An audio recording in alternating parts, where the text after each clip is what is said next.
ҳамин чемпионати ҷаҳон иштирок кардан албатта барои футзали Тоҷикистон ин як қаҳрамонӣ аст. Во-первых, это историческое событие. Мы к этому 20 лет шли, больше 20 лет, чтобы сборная на чемпионат мира попала. Это уже достижение.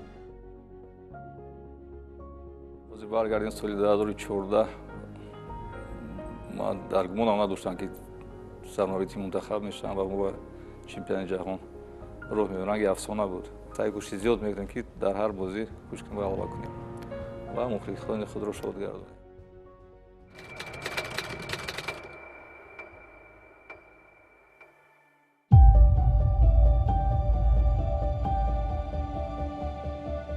имрӯз дар таърихи футзали тоҷик саҳифаи наве кушода мешавад. ин шом дар шаҳри Тошканд барои аввалин маротиб мунтахаби футзали Тоҷикистон дар доираи бозиҳои чемпионати ҷаҳон оид ба футзал хоҳад ширкат кард ва бозии аввалини худро доир мекунад. як гурӯҳи калоне аз муассисаи давлатии телевизиони варзиш ҳам барои инъикоси ин бозӣ ва албатта раванди баргузории ин чемпионат ва албатта бозиҳои мунтахаб ба шаҳри Тошканди Ӯзбекистон равона ҳастем. албатта барои дастгирии мунтахаби футзали мо ба кишвари ҳамсоя мухлисони зиёде рафтанд. чун масофа наздик аст, бархеҳо бо тайёра ва бархеҳои дигар тавассути роҳи заминӣ ба Тошканд расиданд.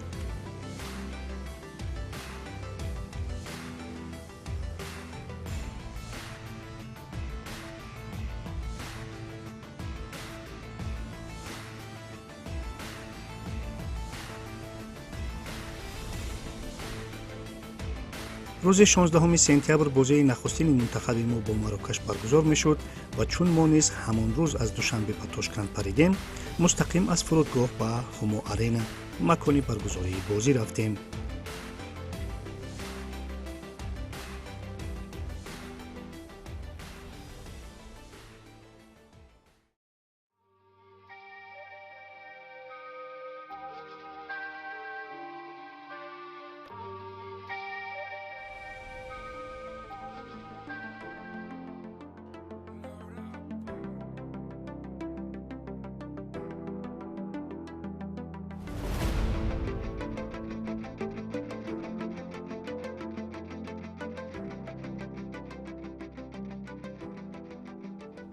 мусаллам аст ки имрӯз ба дастгирии мунтахаби Тоҷикистон нафарони зиёде оманд, аз ҷумла чеҳраҳои саршиноси футзали Тоҷикистон Александр Забирадзе, Ҳусейн Шодиев, онҳое ки ҳоли ҳозир дар саргаҳи кори дастаи Истиқлол, дастаи чемпион истоданд.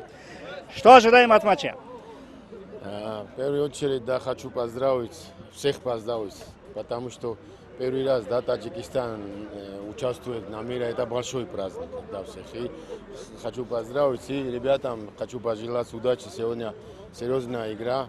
И дай Бог, что все хорошо будет. Они заслужили участвовать на мире. И мы уверены все, что они достойно будут играть групповой этап. Очень хорошо. Сенҷон, шумо? ما هم همراه میشیم با این تبریکات استادمون. تبریک همه مخلصان فوتبال که ما در جام جهان هستیم. در اینجا بودن خودش یک غلبه است خودش برای همه فوتبال تاجیکستان. موفقیت خواهیم فقط. میدونم مشکل تر میشه ولی раз که ما اینجا هستیم باید بازی کنیم. Бale. Наша группа самая сильная, как говорится, группа смерти. Все-таки. Да, сильная группа, но у нас сильная команда очень. Со всеми можно, потому что они доказали, ребята доказали, вот эти товарищеские игры играли, турниры играли, что со всеми можно играть. И да, сейчас, да, понятно, Марокко, Португалия, это, но все равно надо биться до конца, быть это, уверенным в себе и думаю, что все хорошо будет. Сенҷон, аз рӯи таҷриба фикр мекунам ки агар мо дар бозии аввал ғалаба ба даст берам, ба қавле ки он тарафаш осон мешавад. бале, мо ҳам орзу дорем ки бо ғалаба шурӯъ кунем. خیلی نتیجه نشون میده بازیدن چون که الکساندر گفت تیم ما بر بسیار کارو قادر است.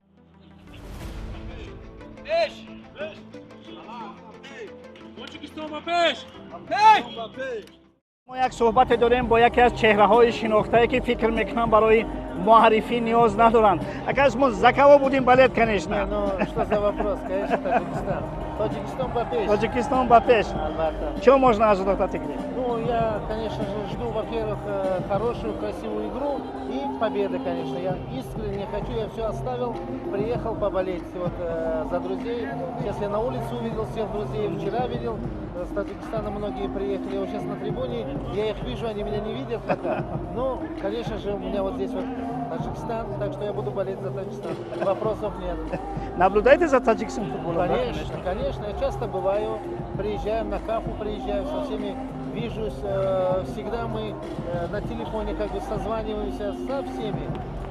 И не прерываем отношения, так что вот так. Приятно видеть друзей, да, здесь? Конечно, конечно. Очень приятно, очень приятно. Так что сегодня вам победы. Нам всем победы. Да, огромное вам спасибо. Спасибо, спасибо. спасибо.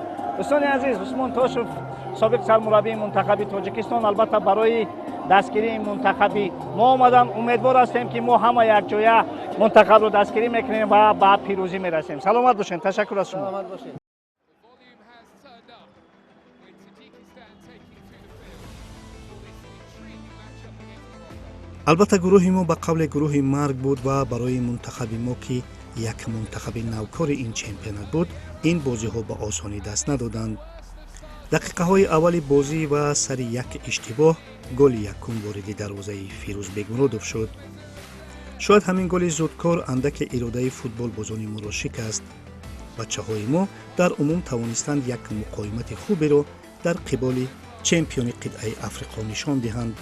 اما کارت سرخ ادریسیاروف و قبیح بازی برخی از بازیگران دیگر این مقاومت را خللدار کرد و اخیراً مراکش 4 گل به دروازه ما زد اگرچه ما نیز 2 گل به دروازه مراکش ها زدیم اما این الکی بازی باخته بود.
یک روز بعدی باخت از مراکش منتخب ما تمرین‌های خود را برای بازی نوبتی راه اندازی کرد و خبری در بازی نوبتی اشتراک نکردن یکی از لیدران منتخب فیض علی سرداروف رسانه‌ای شد.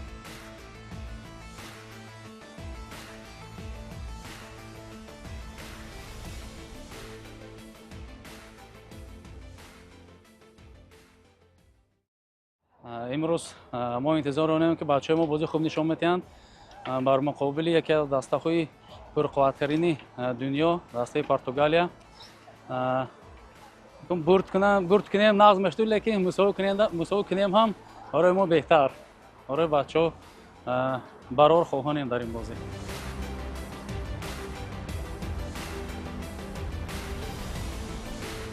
салом алейкум бародарон мо мухлисон аз ноҳияи девашиш барои дастгирии мунтахаби миллии тоҷикистони ҷоноҷони азизамон омадем ва мо боварӣ дорем ки имрӯз бояд ғалаба кунад ва ҳама каса тоҷикистон ба пеш ба пеш ба пеш.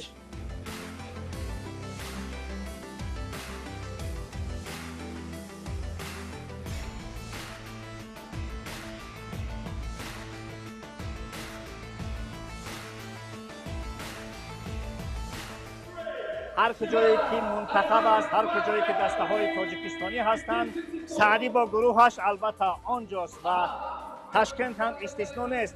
اما سعدی جان در بازی قبلی نقاره نداشته و احساس میشد این بینقارگی شما چی سبب بود؟ روزی گپ او دفعه که بازی با مراکش بود همین برابر اجازت ندادن، گفتن ممکن نیست. این دفعه تشکر زیاد به فدراسیون فوتبال که همین اجازت گرفتن با برابر با میدان در آوردیم. امروز مخلصی خوب میکنین، نشان ناموندنگ است.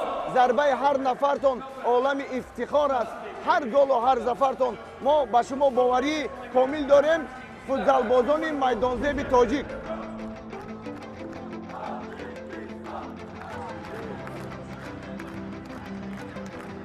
دوستان عزیز، مسلم است که با دستگیری منتخب فوتبال ما نفران زیادی تشریف آوردند، به ویژه آنهایی که سخت با فوتبال توأمند. طلعت‌زاده شراف‌الدین و تاج‌الدین دولتов نفرانی که البته مؤسسی دسته سورو کمپانیا و آن نفری که در سکاد مربیان دسته سورو کمپانیا شامل هستند. خوب، بیاید یک ذره تحلیل کنیم. البته پرتغال خیلی یک حریف سرسخت است، اما نباید به این چیز البته دست برداشت. درست؟ بله درست است. سورکشو بازی‌های اخیری که تیم ملی ما چی در چمپیونات آسیا و چی در چمپیونات جهان نشان داد، بازی‌های سنجشی که در این بین دایر نمودن تیم پیرام واحدов نشان دادن که برای ما چیزایی که میگن افریقا در فوتبال خرید نیستن، چون که ما خرید با همه نابغه ها. بله با امروز تیم نشان داد که با دل خو رقیب میتواند با سری بلند بازی کند، میتواند ناترسیده نارسیده بازی کند و بازی گذشته نشان داد یک کمی اما فارتونه ورزشیات که آمده که برای بچه ها کار داد و درست است که حالا هم کار زیاد است در این سمت، در سمت مکمل نمودن سطح و صفت بازی دسته. خوب است که ما اگر با پرتغال غالب برای اگر حال به دست بیاریم، اما ما 100% امکانی بریدن بازی را با دسته پنما داریم.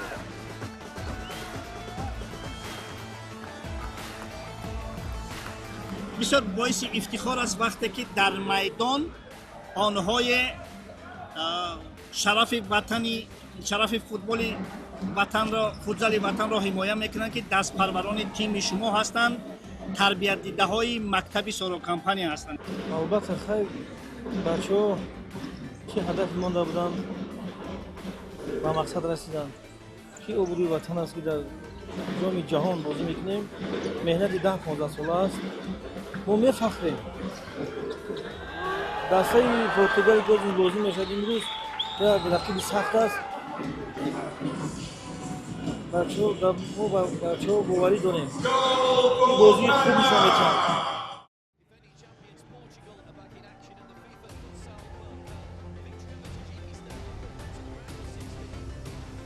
علیرغم خبر دیروزه که سرداروف در این بازی شرکت نمی‌کند، فیضعلی در قطار فوتبالبازان دیگر پیدا شد و این البته امیدواری دیگر بود. اگر در عموم بازی با پرتغال را تحلیل کنیم، شاید این یکی از بهترین بازی‌های منتخب ما طی چند سال اخیر بود، زیرا پرتغال چمپیون فعلی جهان و یکی از مدعیان اساسی چمپیونات بود.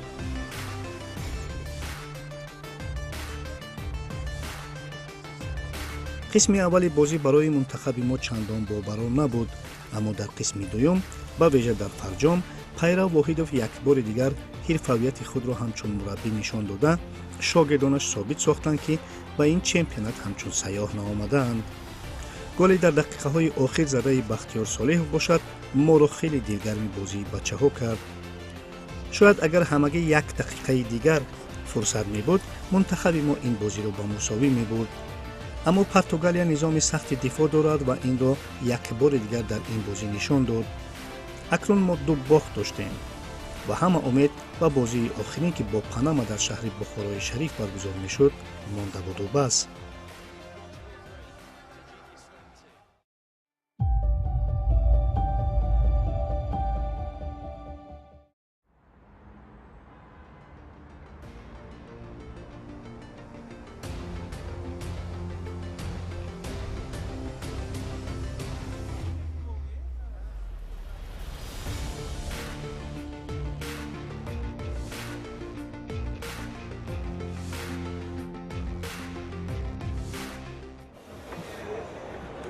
خوب دوستان عزیز، در مسیر توشکند بخارا ما البته از شهر سمرقند هم دیدن کردیم و یک دم توقف کردیم اینجا و هدف ما البته شهر بخارای بوستانی است که آنجا برای دستگیری منتخب تاجیکستان می رویم و باید بگویم که مخلصان زیاده به این مسیر برای دستگیری منتخب فوتبال تاجیکستان با بخارا خواهند آمد.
بخارا یکی از قدیمترین شهرهای آسیای مرکزی بوده با یادگاری‌های قدیمی خود در عالم مشهور است و سال هزاران سیاحان از این اماکن مقدس دیدن می‌کنند. مردمان تهجویی این شهر انقریب همه تاجیکند و زبان تاجیکی را سر هر کوچه و پس کوچه شنیدن ممکن است.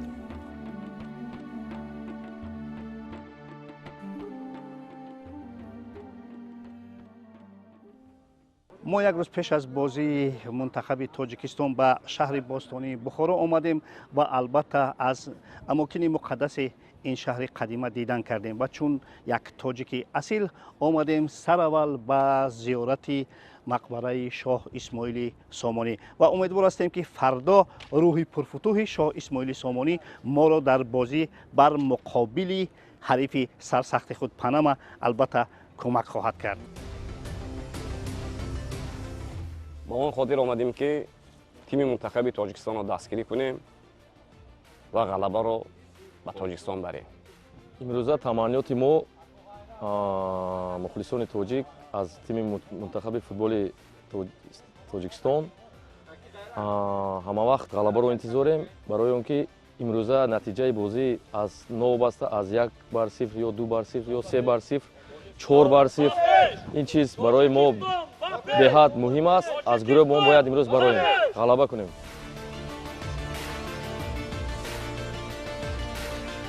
салом алейкум мухлисони футболи тоҷик. ман нарзиф бахтиёр аз шаҳри сарафшам. ба фикри ман имрӯз тоҷикистон ғалаба мекунад. тоҷикистон ба пеш ба пеш ба пеш.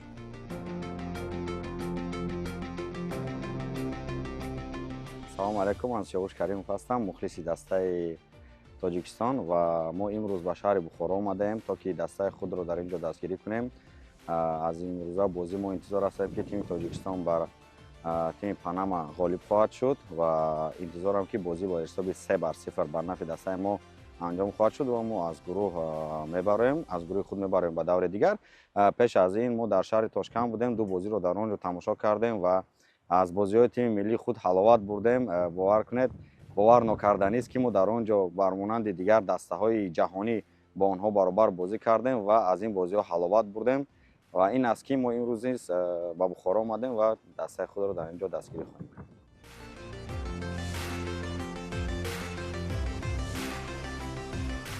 بعد از چند در مجمع اندرسالی شهر بخارا به قول بازی حیات و ممات برای منتخب تاجیکستان آغاز می‌گردد.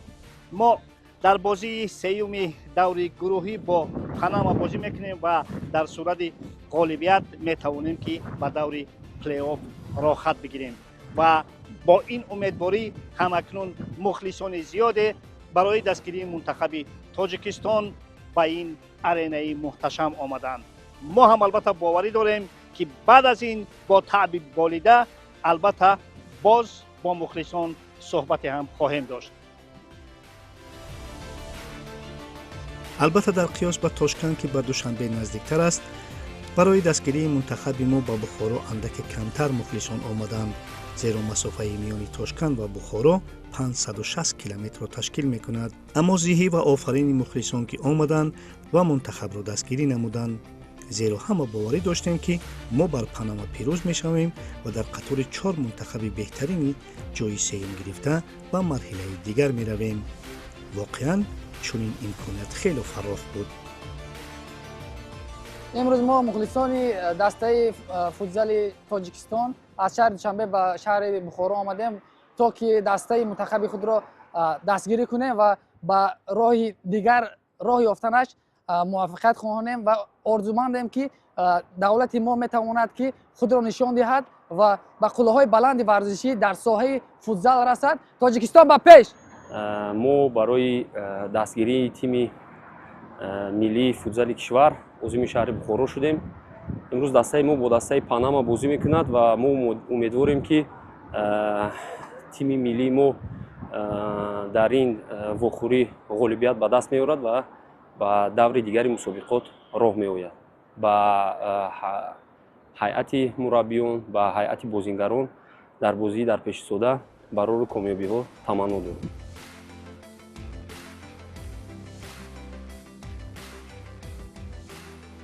дӯстони азиз, бояд бигӯем ки чӣ дар шаҳри тошканд ва чӣ дар шаҳри бухоро шароит барои рӯзноманигорон хеле хуб фароҳам шудааст. мана мо ҳоли ҳозир дар маркази матбуотии ин майдон қарор дорем ва рӯзноманигорон ҳама дар ҷойҳои худ фаъолият карда истоданд ва албатта барои оне ки онҳо кори худро анҷом бидиҳанд, ҳама шароитҳо албатта шурӯъ аз интернети босуръат ва дигар ҷузъиётҳо ҳама таъмин аст. яъне барои анҷоми кори рӯзноманигорон, инъикоси васеъи ин бозӣ ва хабарҳои оҷилӣ ҳама чиз муҳайё шудааст.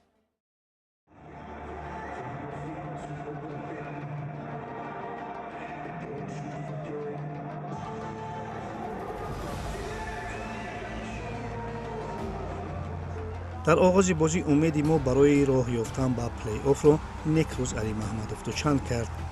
як бозигузории хуб ва Тоҷикистон ба пеш баромад. аммо бо гузашти ҳамагӣ чанд дақиқа Панама голҳои худро ба дарвозаи мо зад ва ташаббуси бозиро пурра ба даст гирифт. дар қисми дуюм мо дар ҳисоб бар ҳариф наздик шудем, аммо боз ҳам қабеҳбозӣ ва иштибоҳҳои нолозими кӯдакона бозии моро дар умум шикаст ва акнун голҳо пайҳам вориди дарвозаи Фирӯз Бегмуродов мешуданд ва умеди мухлисон мисли яхи дар офтоб монда об мешуд. воқеан Фирӯз ки то ин бозӣ ҳамаро моту маҳбуд карда баромади олияш сари забони ҳама буд, дар ин бозӣ комилан ба худ монанд набуд. мо дар ин бозӣ рақами 1 бозӣ кардем ки чандон услуби мунтахаби мо нест ва ба қавле сӯхтем. интизорӣ ва бовариҳои аз ҳад зиёд моро дар ин дидор сарафканда кард, агарчи Панама ҳам чемпиони қораи худ аст.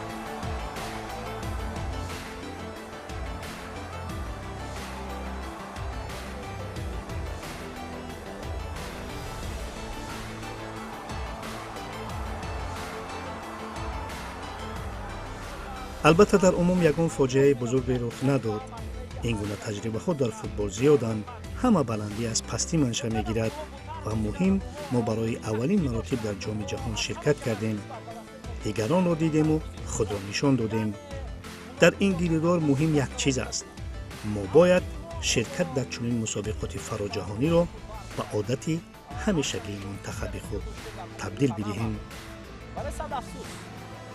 футбол аст ва ин футзал аст. дӯстони арҷманд, боз ҷомҳои ҷаҳони дигар дар пеш ҳастанд ва умедвор мешавем ки тими мо пурқувваттар омода мешавад ва ҷоми осиё дар оянда, ҷоми ҷаҳон дар оянда ва ҳатман боз дар оянда ифтихор мекунем вақте тими мо натиҷаи хуб ба даст меорад.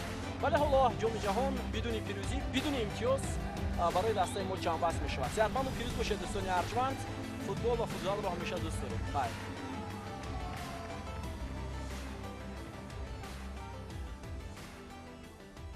бозии мазкурро имконияти ғалаба кардан доштем, пеш будем, лекин футзал агар лаҳзаи голзаниро зада натавонем, ҳариф ҳамақ мезанад. Баъд як чиз аст ки мо бо дастаҳои пурхоҳ хеле хуб бозӣ мекунем, яке дастаҳое ки заифтар ҳастанд, баъд нописандӣ ҳам гӯё мешавад.